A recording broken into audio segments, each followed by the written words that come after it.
বলেছেন ঈমান বলার ঘরে ঈমান দিয়ে দুনিয়ার মধ্যে পাঠিয়েছেন, মুসলমান করে দুনিয়ার মধ্যে পাঠিয়েছেন। এত বড় নিয়ামত একটা পাওয়ার পরে আমার অবহেলার কারণে, আমার অলসতার কারণে আমি যদি বেঈমান হয়ে দুনিয়া থেকে যাই, আমি যদি ঈমান হারা হয়ে দুনিয়া থেকে চলে যাই, তো বলছি যে আমার মতো হতভাগা কালকে কেউ থাকবে না। এটা হাদিসের মধ্যে বলেছে যে কিয়ামতের দিন মানুষ এতটা আফসোসে আফসোসিত হবে, নিজের হাতের আঙ্গুল থেকে শুরু করে পুরো হাতকে চিবিয়ে ফেলবে, কিন্তু তার আফসোস ফুরাবে না। কিন্তু বলছে তার আফসোস ফুরাবে না, সে এতটা আফসোস করবে। তো দোস্ত, আমরা কে চাই যে কালকে আমরা আফসোসে আফসোসিত হব? কে আমরা চাই যে কালকের যাতে আমাদের আফসোস করতে হয়? বলছে আজকে দুনিয়ায় আমরা তো কষ্টের সহিত চলছি, আল্লাহ পাক যেরকম করে চালাচ্ছেন আমরা চলে যাচ্ছি। কিন্তু দোস্ত, যেটা মাহদুদ জিন্দেগি, যে জিন্দেগির কোনো শেষ নেই, যার শুরু আছে শেষ নেই, বলছে সেই জিন্দেগির জন্য কতটা তৈরি করেছে, কতটা তৈরি করেছে। এই জন্য নবীজিও বলেছেন যে তোমরা তোমাদের জিন্দেগির মুহাসাবা করা শেখো, তোমরা তোমাদের জিন্দেগির হিসাব নেওয়া শেখো। তুমি যখন দিনভর কাজের মধ্যে থাকবে, রাত্রিবেলা শোয়ার জন্য যখন তোমার মাথাকে একটু বালিশের মধ্যে রাখবে, তখন একটু তোমার জিন্দেগি নিয়ে ভাবো যে আল্লাহ রাব্বুল ইজ্জত তোমাকে কতটা হায়াত দিয়েছে, কতদিন তুমি দুনিয়ার মধ্যে ছিলে, আর কতদিন তুমি দুনিয়ার মধ্যে থাকবে, কতটা তুমি নেকি করেছো, কতটা গুনাহ করেছো।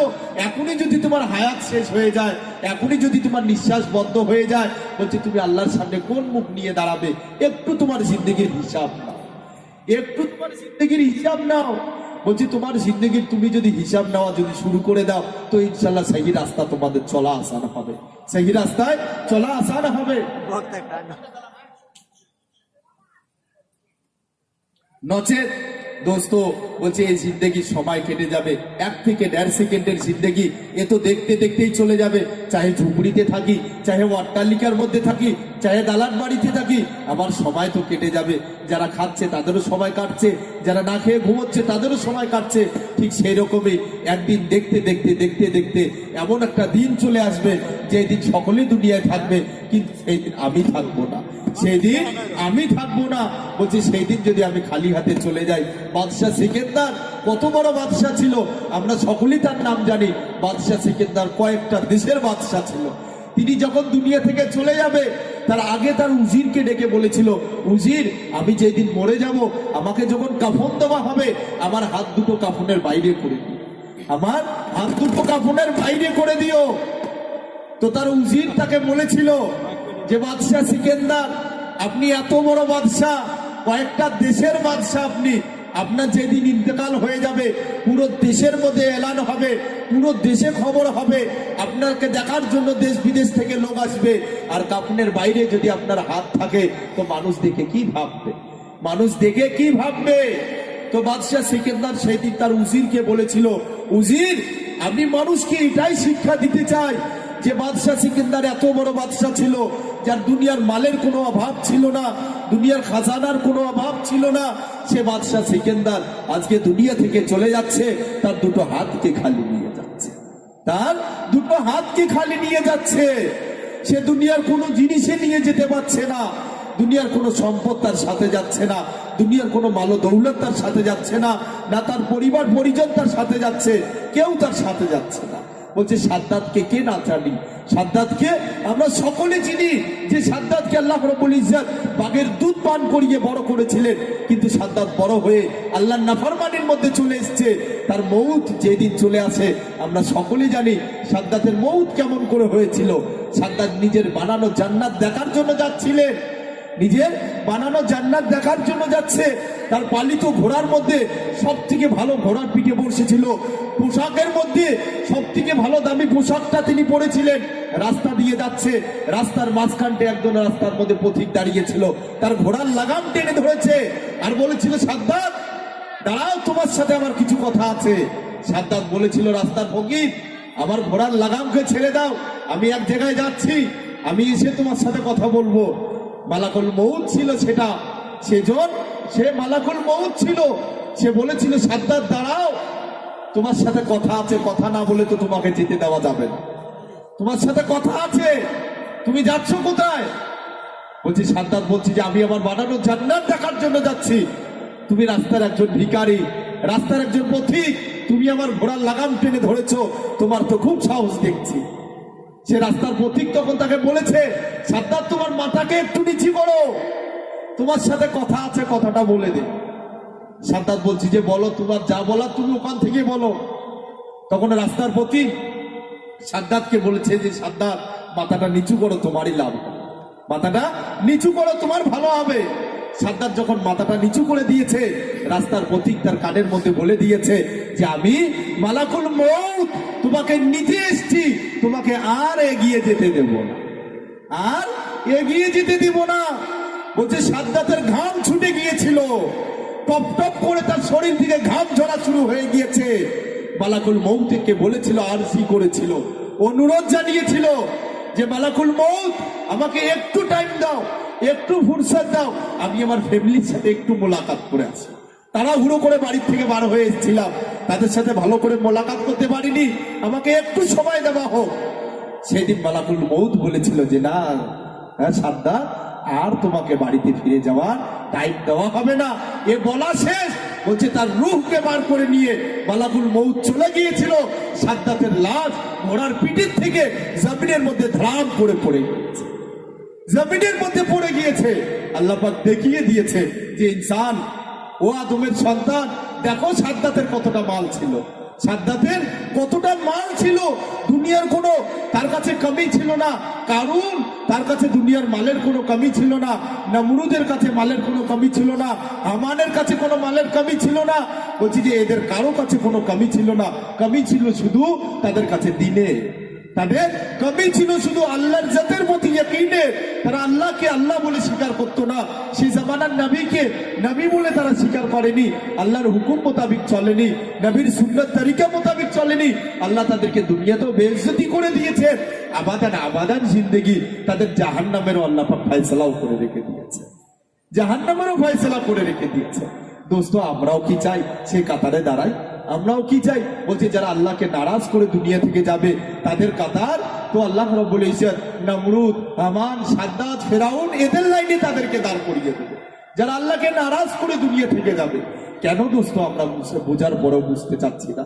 বলছে যারা একদম ঘুমিয়ে যায়, হাকিকতে যারা ঘুমিয়ে যায় তাদেরকে তো জাগানো খুব আসান, তাদেরকে একবার বলালেই তারা জেগে যায়। কিন্তু যারা বলছি যে না ঘুমিয়ে ঘুমানোর ভান করে, তাদেরকে জাগানো খুব মুশকিল, তাদেরকে জাগানো খুব মুশকিল। আপনারা এনারা যারা বসে রয়েছে সকলেই জ্ঞানী গুণী শুধু মানুষ রয়েছে। আপনারা একটা জিনিস ভালো করে চিন্তা করে বলেন তো, আপনাদের বয়স কমছে না বাড়ছে? আপনাদের বয়স কমছে না বাড়ছে? ভালো করে বলেন এখন। হ্যাঁ, আপনাদের বয়স বাড়ছে না কমছে? দোস্ত, আমাদের সকলেরই বয়স বাড়ছে নয়, আমাদের সকলেরই বয়স কমে যাচ্ছে, তাই কি না? আমাদের সকলেরই বয়স কমে যাচ্ছে। ভালো করে চিন্তা করে দেখি, আমাদের মৌতের ডেট কারো জানা আছে? আমাদের মৌতের ডেট কারো জানা নেই। ধরে রাখলাম যদি আমাদের এভারেজ যদি 100 বছর যদি আল্লাহ পাক বাঁচিয়ে রাখে, তার মধ্যে যদি 60 হয়ে যায়, তো দোস্ত আর কত বাকি রয়েছে? আর কত বাকি? বলছে আর 40 বাকি। যদি কারো 60 লেখে থাকে, তার মধ্যে যদি 50 হয়ে যায়, তো তার কাছে আর 10টা বছর বাকি আছে, তাই কি না? তো কি বোঝা যাচ্ছে যে আমাদের বয়স বাড়ছে নয়, আমাদের বয়স কমছে। বলছি একটা দিন চলে যাচ্ছে, একটা দিন মৌত আপনার কাছে চলে আসছে, একটা মিনিট চলে যাচ্ছে, 1 মিনিট মৌত আপনার কাছে চলে আসছে, একটা সেকেন্ড চলে যাচ্ছে, একটা সেকেন্ড মৌত আপনার কাছে চলে আসছে। আর এরকম করে সেকেন্ড, মিনিট, ঘন্টা, দিন, সপ্তাহ, মাস, বছর যেতে যেতে এমন একটা দিন চলে আসবে, এমন একটা সময় চলে আসবে, যে সময় বলছি যে আপনার শরীরে সবই থাকবে কিন্তু কোনো কাজ হবে, কিন্তু কোনো কাজ হবে না। বলছি সেই দিন আপনার শরীরের কাপড়কে ফেলে আপনার শরীর থেকে বার করে দেওয়া হবে, বড়ই পাতা গরম করে পানি আপনার শরীরে ঢালা হবে, আপনাকে যেদিকে খুশি সেদিকে ঘোরানো হবে, আপনার নাকে তুলো ঢুকিয়ে দেওয়া হবে, কানে তুলো ঢুকিয়ে দেওয়া হবে, 4 জনে কাঁধে করে আপনাকে কবরস্থান পর্যন্ত নিয়ে যাওয়া হবে। কিন্তু আপনি বলছে সমস্ত জিনিস আপনাকে করা হবে, কিন্তু আপনি একটাও বুঝতেও পারবেন, একটাও বুঝতে পারবে। দোস্ত, কি এমন হয়ে যাবে আপনাদের শরীরে? আমার শরীরে এমন কোন জিনিস হয়ে যাবে কোন লোক মরলে তার চোখগুলো আলাদা হয়ে যায়, কোন লোক মারা গেলে তার হাত দুটো আলাদা হয়, তার পা কি আলাদা হয়ে যায়? বলছি তার কি এমন হয়ে যায় শরীরের কোনো অঙ্গ প্রত্যঙ্গ আর কাজ করে না? বলছি যে আল্লাহ রাব্বুল ইজ্জত তার ভিতর থেকে রূহ নামে জিনিসকে বার, যেটা আল্লাহর কাছে ক্ষমতা রয়েছে দোস্ত, সেটা আমাদের কারো কাছে ক্ষমতা নেই, এটা আমাদের কারো কাছে ক্ষমতা নেই। এই জন্য আমার পূর্বে যিনি মৌলভী সাহেব কথা বলে গেলেন, উনি বলে দিয়ে গিয়েছেন আল্লাহ পাক আসার জন্য একটা সিরিয়াল রেখে দিয়েছেন, আল্লাহ পাক আসার জন্য একটা সিরিয়াল রেখে দিয়েছেন। আগে আমাদের দাদু এসছে, তারপর আব্বা এসছে, তারপর আমরা এসছি, কিন্তু যাওয়ার জন্য কোনো সিরিয়াল নেই দোস্ত। বলছে দাদুর কাঁধে করে নাতি চলে যাচ্ছে, বাপের কাঁধে করে ছেলে চলে যাচ্ছে, ছেলের কাঁধে করে বাপ চলে যাচ্ছে, তাই না? বলছে যে যাওয়ার আল্লাহর কাছে কোনো তারতিব নেই, কোনো সিরিয়াল নেই। এই জন্য বলছে প্রত্যেকটা সময় আমাদেরকে সেই দিনের জন্য তৈয়ারি থাকতে হবে, সেই দিনের জন্য তৈয়ারি থাকতে হবে। যদি আমি সেই দিনের জন্য যদি তৈয়ারি থাকতে না পারি, সেই দিনের জন্য যদি তৈয়ারি করতে না পারি, বলছে সেই দিন আফসোস করে কোনো লাভ হবে না, সেই দিন আফসোস করে কোনো লাভ হবে না। হুজুর সাল্লাল্লাহু আলাইহি ওয়াসাল্লাম তিনি নিজের মেয়ে ফাতিমা রাদিয়াল্লাহু তাআলা আনহাকে এ কথা বলে দিয়েছেন যে ফাতিমা তুমি কিয়ামতের দিন এই বলে বেঁচে যেতে পারবে না যে তোমার বাপ নবী ছিল, তোমার বাপ নবী ছিল। বেটি ফাতিমা তুমি এই বলে আল্লাহর সামনে বেঁচে যেতে পারবে না। ফাতিমা তুমি তোমার তৈয়ারি করে নাও, তুমি তোমার তৈয়ারি করে নাও। দোস্ত আমরা একটা জিনিস এই জায়গা থেকে শিক্ষণীয় একটা জিনিস রয়েছে, বলছে যিনি মা বোনদের জান্নাতের সর্দার হবে, যিনি নবীর মেয়ে হয়ে দুনিয়া থেকে যাচ্ছে, যিনি হাসান হুসেনের মা হয়ে দুনিয়া থেকে যাচ্ছে, যিনি খলিফাতুল মুসলিমিন হযরত আলী রাদিয়াল্লাহু তাআলা আনহুর স্ত্রী হয়ে দুনিয়া থেকে যাচ্ছে, তিনার ব্যাপারেও নবীজি বলেছেন যে বেটি ফাতেমা তুমি কালকে এই বলে বেঁচে যেতে পারবে না যে তোমার বাপ নবী ছিল, তোমার বাপ নবী ছিল, তুমি এই বলে বেঁচে যেতে পারবে না। বেটি ফাতেমা তুমি তোমার তৈয়ারির মধ্যে লেগে যাও, তুমি তোমার তৈয়ারির মধ্যে লেগে যাও। এই জন্য বলেছেন যে যারা জান্নাতে যাবে তারাও আফসোস করবে, আর যারা জাহান্নামে যাবে তারাও আফসোস করবে। বলছি যে দুইজনে আফসোস করবে। একটা জিনিস তো স্যাম্পল জিনিস, যে যারা জাহান্নামে যাবে তাদের আফসোস তো বোঝা যায় যে তারা নেকি করবে না বলে জাহান্নামে যাবে, আর ওইটারে আফসোস করবে তারা জাহান্নামে বসে বসে, তাই না? বলছে যারা জান্নাতে যাবে তারাও আফসোস করবে, তারাও আফসোস করবে। কোন জিনিসের জন্য আফসোস করবে যারা জান্নাতে যাবে?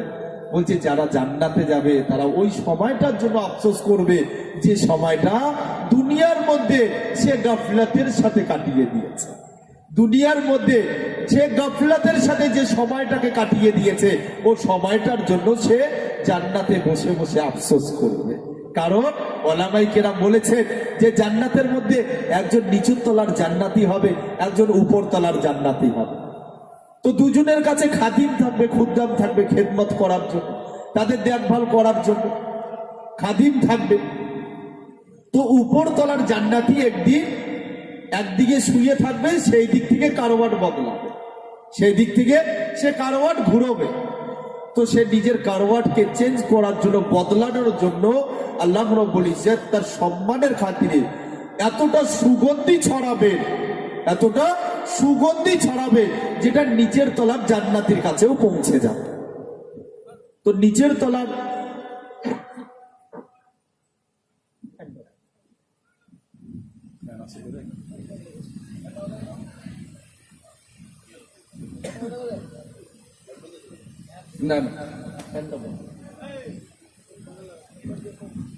নিচের তলার জান্নাতি এবার তার খাদিমকে জিজ্ঞাসা করবে যে হ্যাঁ গো, এত সুন্দর সুগন্ধি তো আমার রুমে ছিল না, এতদিন তো এত সুন্দর সুগন্ধি তো আসেনি, আজকে আবার হঠাৎ করে এত সুন্দর সুগন্ধি কোথা থেকে এলো? তো এবার তার খাদিম বলবে যে আকা, আপনার মাথার উপরে আর একজন আল্লাহর বান্দা, সেও জান্নাতি, সে শুয়ে রয়েছে, সে নিজের কারওয়াটকে বদলিয়ে দিয়েছে, সে যেই দিকে ঘুমিয়েছিল সেই দিক থেকে তার কারওয়াট বদলিয়েছে। তার কারওয়াট বদলানোর খাতিরে আল্লাহ রাব্বুল ইজ্জত তার কারওয়াট বদলানোর খাতিরে তার ইজ্জতের জন্য, তার সম্মানের জন্য তার কাছ থেকে এত সুন্দর একটা সুগন্ধিকে ছড়িয়েছে, এত সুন্দর একটা সুগন্ধিকে ছড়িয়েছে। তখন নিচের তলার জান্নাতি সে বলবে যে ভাই, সে আমার থেকে কি এমন আমাল করেছিল যার কারণে আল্লাহ রাব্বুল ইজ্জত তাকে এতটা সম্মান দিয়েছে, এতটা তার ইজ্জত দিয়েছেন, কি এমন সম্মানে আমল করেছে।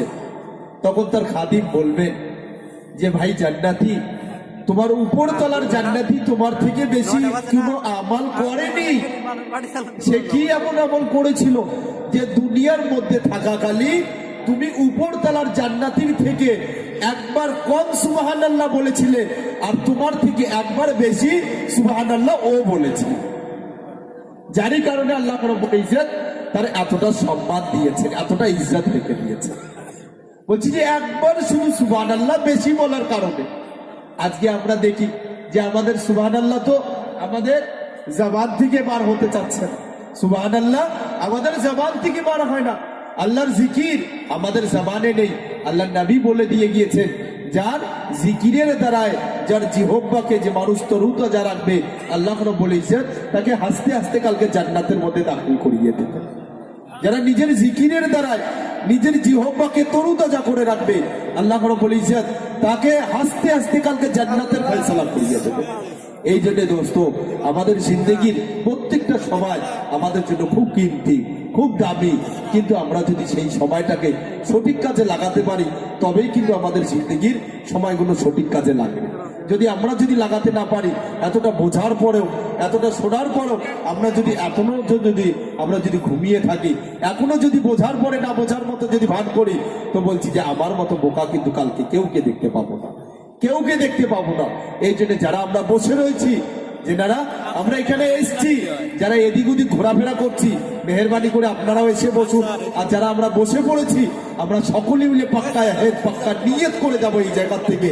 আজকে যে জলসা শুনবো, যে কথাগুলো শুনবো, আল্লাহ পাক যে আমাদেরকে শোনার তৌফিক দেবে, আমরা এতটুকু নিয়ত করে শুনবো যে জিন্দেগি গুজরিয়ে দিয়েছি অবহেলায়, অলসতায় নষ্ট হয়ে গিয়েছে, যে জিন্দেগিকে খতম করে দিয়েছি, কোনো কিমাত দিতে শিখিনি, বেমাকসাদ জিন্দেগি করে দিয়েছিলাম, বলছে আল্লাহ সেটাকে মাফ করে দিক। আইন্দা জিন্দেগির জন্য, আইন্দা সময়গুলোর জন্য আল্লাহ রাব্বুল ইজ্জত হায়াতে জিন্দেগিতে যতদিন পর্যন্ত আমাদেরকে আরো বাঁচিয়ে রাখবে, যতদিন পর্যন্ত আমাদেরকে বাঁচিয়ে রাখবে, আমরা সকলে মিলে পাক্কা হেদ করব, পাক্কা নিয়ত করব। কারণ দোস্ত, কে কখন দুনিয়া থেকে চলে যাব এটা আমরা কেউ বলতে পারি না, আমরা কেউ গ্যারান্টির সহিত বলতে পারবো না, কেউ ইয়াকিনের সহিত বলতে পারবো না যে আমি কালকে চলে যাব, পরশু চলে যাব। হ্যাঁ, বলছি আমরা যেনারা এখানে রয়েছি, আমরা কেউ বুকে হাত দিয়ে বলতে পারবো যে আগামীকাল সূর্যের আলো আমি দেখতে পারবো? এরকম বলার মতো আমাদের ক্ষমতা রয়েছে কি?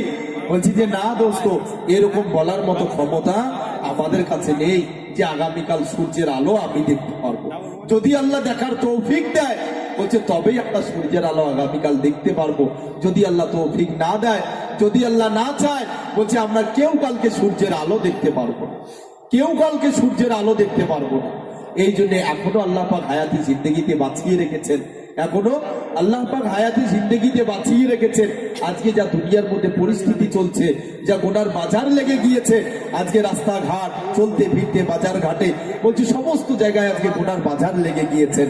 এই জন্য আল্লাহ রাব্বুল ইজ্জতের বহুত বড় এহসান যে আল্লাহ রাব্বুল ইজ্জত এই ফিতনার জামানার মধ্যেও আল্লাহ পাক একটা মুবারক মেহনত, দাওয়াত ও তাবলীগের একটা মুবারক মেহনতকে আল্লাহ পাক চালু করে দিয়েছেন, যে একটা চলতি ফিরতি মাদ্রাসার মতো মেহনত হচ্ছে।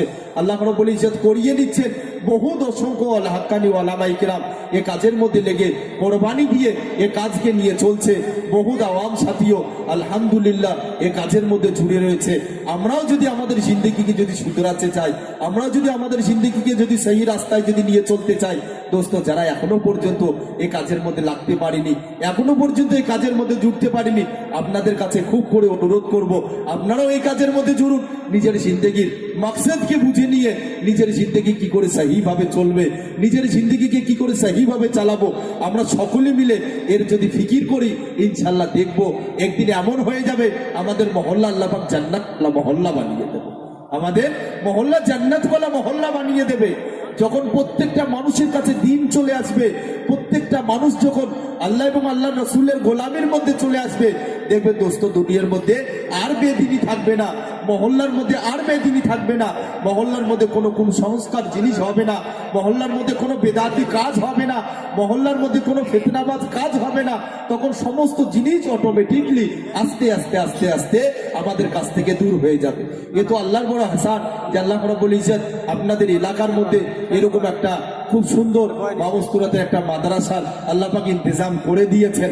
আপনারা সকলে যেরকম করে সহযোগিতার সহিত এই মাদ্রাসাটাকে চালাচ্ছেন, যেরকম করে আপনারা সহযোগিতার হাত বাড়িয়ে দিচ্ছেন, আল্লাহর কাছে আশা রাখি, আপনাদের কাছেও আমরা আশা রাখবো যে কিয়ামত অবধি, যতদিন অবধি আল্লাহ পাক আমাদেরকে বাঁচিয়ে রাখেছেন, যতদিন অবধি আল্লাহ পাক আমাদেরকে দুনিয়ার মধ্যে বাঁচিয়ে রাখবে, আমরা সকলে মিলে এই মাদ্রাসার মধ্যে খেদমত করবো ইনশাআল্লাহ।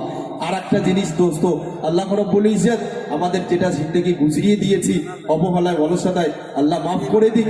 বাকি হায়াতে জিন্দেগির জন্য আমরা সকলে মিলে পাক্কা এহেদ, পাক্কা নিয়ত করে এখান থেকে উঠবো। আগামী দিনগুলো আমরা সকলে মিলে আল্লাহর হুকুম জানাবে নবী সাল্লাল্লাহু আলাইহি ওয়াসাল্লামের পাকিজা তরিকে নিয়ে আমরা সবাই চলবো ইনশাআল্লাহ। কারা কারা চলবো ইনশাআল্লাহ? একবার হাত তুলে দেখাও তো ইনশাআল্লাহ।